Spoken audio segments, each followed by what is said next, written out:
Hello statistics student, this video is for chapter 9.2, outcomes and type 1 and type 2 error.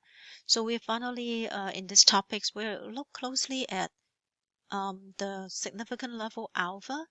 I keep on talking when we were doing hypothesis tests that alpha is something that we just set by, by chance because or by default, we just say, alpha by default is 0.05. But technically, we can change it into any values we want, so long as it satisfies our requirements. So this is the consideration where we would make as to whether we should have a higher alpha or lower alpha. So you would know that the reason why we reject a null hypothesis is if p-value is less than or equal to alpha, then we reject the null hypothesis. We would say that, oh, this sample is rare. I have to do some rejection of the null hypothesis. And after that, I can either reject the claim or support the claim, depending on whether the claim is the null hypothesis or the alternative, right? So this fact can be controlled by you. If you make this really small, it is very hard for p-value to be lower than a very low value. So you would never have a lower. It's very rare for you to reject something. But if this is a big value like 0.1, 10%, then there's 10% chance of a sample being rejected. Now, the reason why you rejected it is based on the null hypothesis. You have a rare sample. So this can happen, right? Because what happens is if x0 is true, you could also still reject a sample because you get a really rare sample. So the chance of having reject a sample when x0 is true is you reject the null hypothesis when null hypothesis is true is because you get a rare sample, and that is exactly the probability of a type 1 error. That's actually a alpha. And this is not true. You should not have rejected it, but because your sample actually is a rare sample, so you would rejected it, right? And if x0 is true and you fail to reject it, that's perfectly okay. So you don't have any mistake. The other way around is if your x0 is wrong, but you did not reject your null hypothesis. So this is kind of like a two-way table. Let's say what is your action?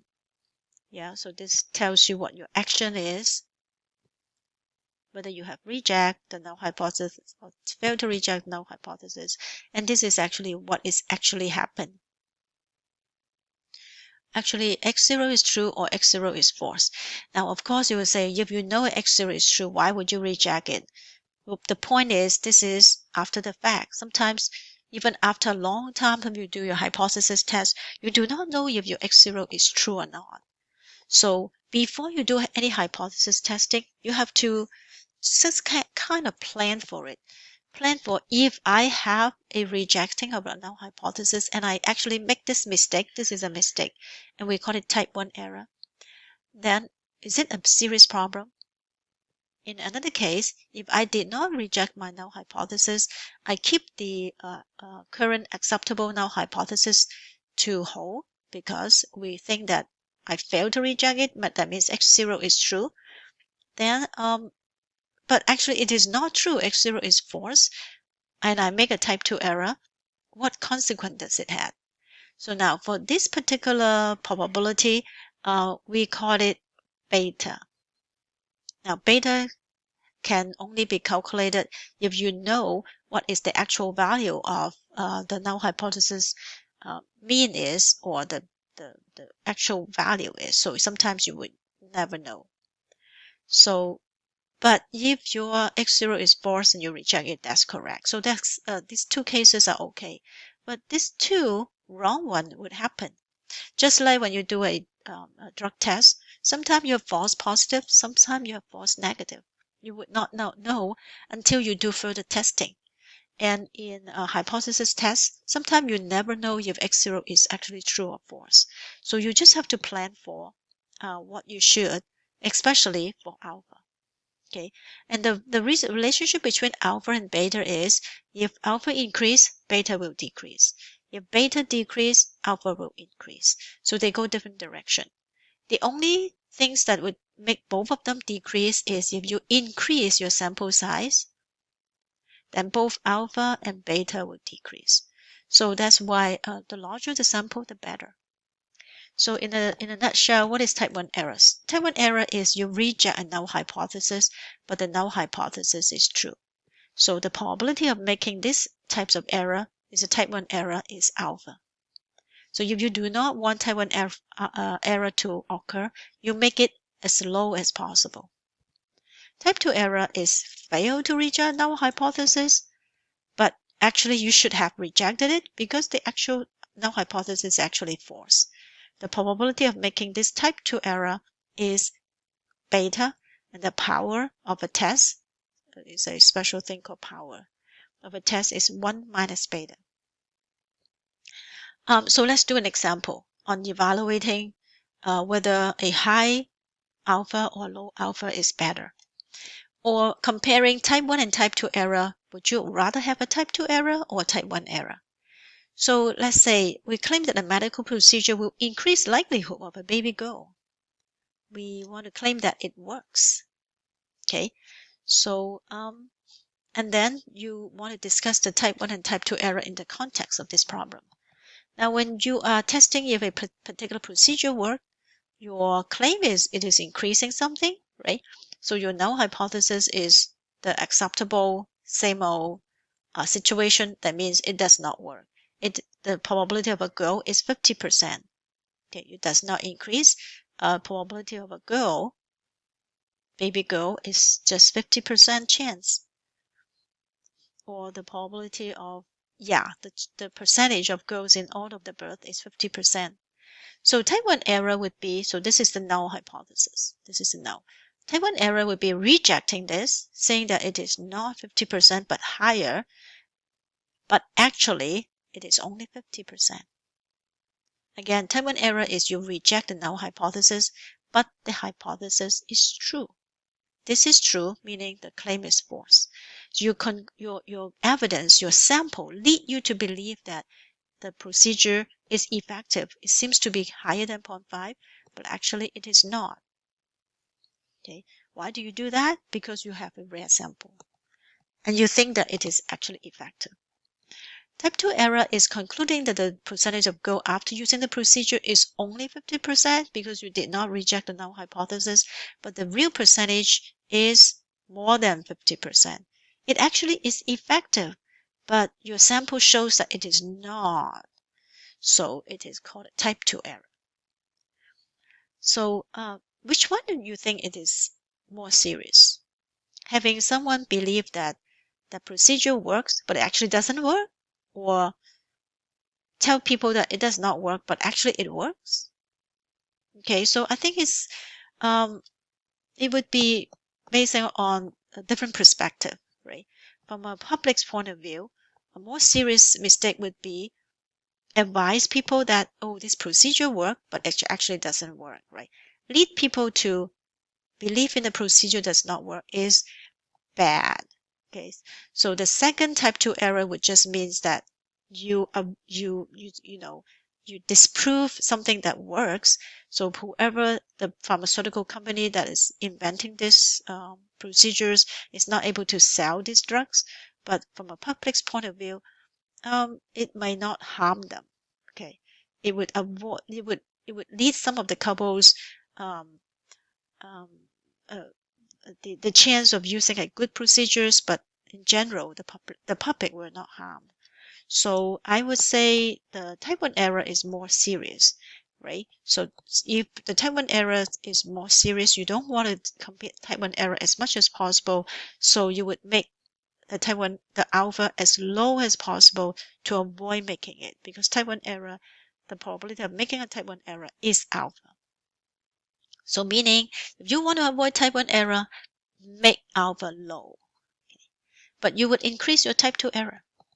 From a pharmaceutical point of view, they would not want to have a type 2 error, right? So they would want to have a high alpha.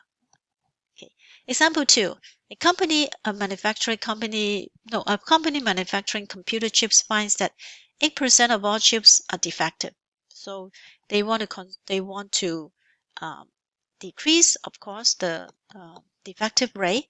And in order to decrease it, they offer some program. So one of the program is to offer incentive to employee, so that if they, if the rate decrease, then they get some bonus or something.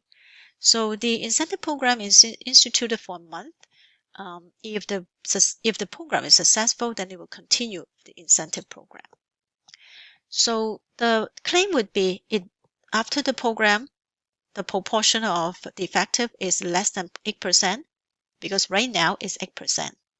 So the null hypothesis would be, after the program, it's still 8%. The incentive does not help, because people are people, they're going to make mistake even if you give them any incentive or bonus or something. So what is type 1 error? Type 1 error would be rejecting the null hypothesis, thinking that it is decreased, right? But actually the defective rate is still 8%. The program actually, concluding the program is useful, but actually it's just still 8%. It's not useful. So if you think this is something you want to avoid, you would use a low alpha. What about type 2 error? Type 2 error would be, conclude that the defective rate is 8% because you failed to reject the null hypothesis, but actually the defective rate is less than 8%. You actually should use the incentive program because it makes it decrease. You conclude that it's not worth. You conclude that the incentive program is not working, is not useful, but actually it is useful. You may not find out until later on. So type 2 error would be, you throw away a program that works, but actually it is useful. So from a management point of view, of course, we want to find out as much as possible if something works or not. So I think you do not want to commit type 2 error, because you don't want to waste an incentive program that can increase or actually increase your productivity or whatever that you have, or whatever way to improve your production. So if you are management, type 1 error would means the company will spend money on something that is not useful. So to avoid unnecessary expense, type 1 error should be avoided. But type 2 error would be, you do not want to throw away something that works. So type 2 error would be, you should also try to avoid type 2 error, so that you actually keep something that works. So it's both of them are actually useful. So it would be from, I think, whether you want to do cost cutting, if you're concerned about cost, you don't want to spend unnecessary money, then type 1 error would be something that you want to avoid. If your goal is to improve your production, then you should avoid type 2 error. So either way, management should avoid both of them, but it would be between whether you want to spend money, do you mind spending money, or do you mind wasting something that helps you improve your production. Okay. So in this particular case, I don't think there is a one-off answer as to which one is better. So you would say type 2 error would means you bypass something, bypass a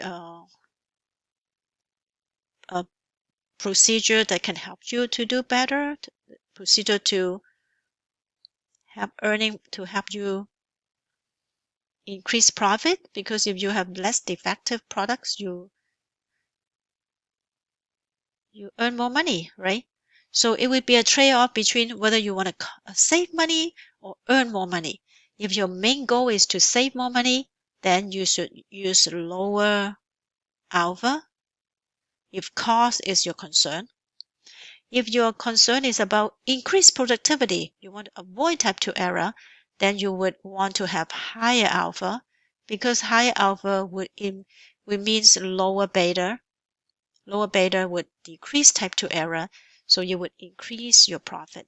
So it's really based on your priority.